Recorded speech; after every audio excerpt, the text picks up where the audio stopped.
તો આગળ વાત કરીએ જંબુસરની, તો જંબુસરની અંદર પણ ચૂંટણી પ્રચારને લઈને અત્યારે હાલ પડઘમ વાગી ચૂક્યા છે। સાથે સાથે લોકો પ્રચાર કરવા પણ પોતપોતાની પાર્ટીનો નીકળી ગયા છે અને આ સાથે જંબુસરની અંદર પણ ક્યાંક ને ક્યાંક રાજકીય માહોલ ગરમાયેલો દેખાઈ રહ્યો છે। આગળ વિસ્તારથી વાત કરીશું। આપને જણાવી દઈએ કે જંબુસર તાલુકા પંચાયત ચૂંટણી 2026ના પ્રચાર પર્વમાં જંબુસર તાલુકામાં જ્યારે ડાભા ગામે એક પ્રભાવશાળી માહોલ જોવા મળ્યો હતો, જ્યારે સમાજવાદી પાર્ટીના ઉમેદવાર તોસીફભાઈ ઇકબાલ મલેક દ્વારા ગામમાં એક જનસભાનું આયોજન કરવામાં આવ્યું હતું અને આ સાથે જ મિટિંગમાં ડાભા ગામના હિન્દુ અને મુસ્લિમ સમાજના લોકો સાથે મળીને હાજરી આપી હતી અને ગામથી મજબૂત અને તેમને સંદેશ આપ્યો હતો અને સંદેશ આપતાની સાથે જ હિન્દુ મુસ્લિમ એકતાની પણ તેમને વાત કરી હતી।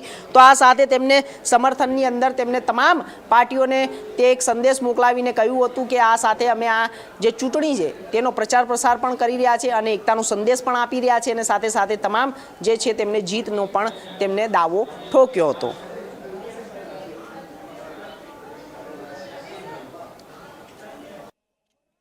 મારું નામ મલેક તોસીફ ઇકબાલ છે।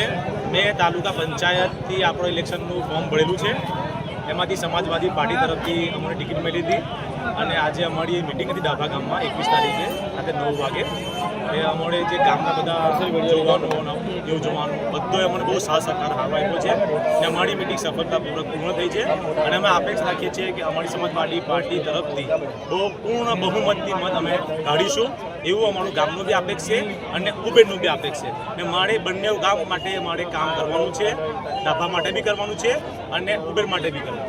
આજ રોજ તારીખ 21/4ના રોજ ડાભા ગામમાં સમાજવાદી પાર્ટીની મિટિંગ રાખેલ છે, તેમાં સૌ ગામજનો બધા ભેગા મળીને એકત્રિતતાથી અમારા તોસીફભાઈ મલેકને બહુ જંગમતીથી ચૂંટી લાવવાની અપેક્ષા ધરાવે છે।